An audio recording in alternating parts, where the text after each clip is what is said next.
What's going on, everybody? I hope your New Year's was good.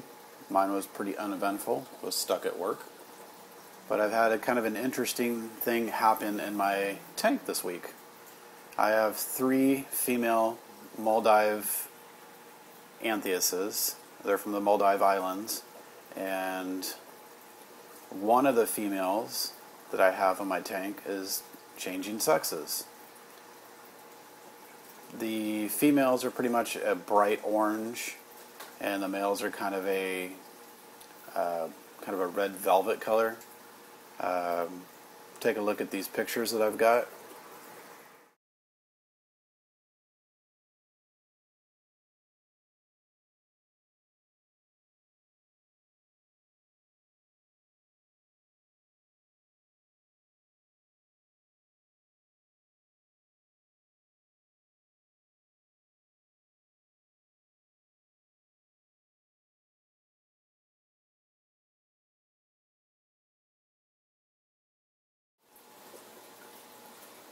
As you can see from the photos, the Maldives Anthiases are very beautiful.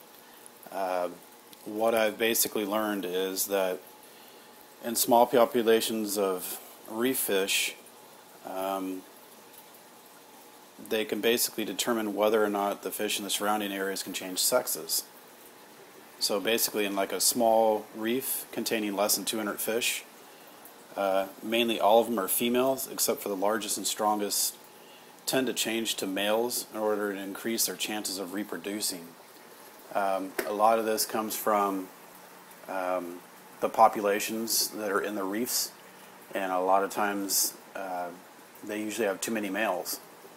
So a lot of them turn to females, and they usually have like 1 to 2 males to basically increase their chances of having good chances at reproducing and raising young to keep the populations up. So it's kind of a neat little fact. I'm finding out that a lot of different types of species, things like clowns and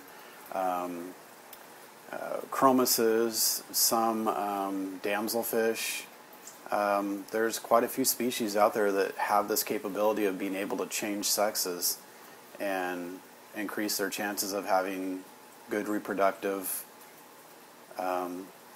populations of their particular fish. And when you have large numbers of fish, that's why a lot of these areas allow people to, I guess, fish and harvest these fish for the aquarium industry.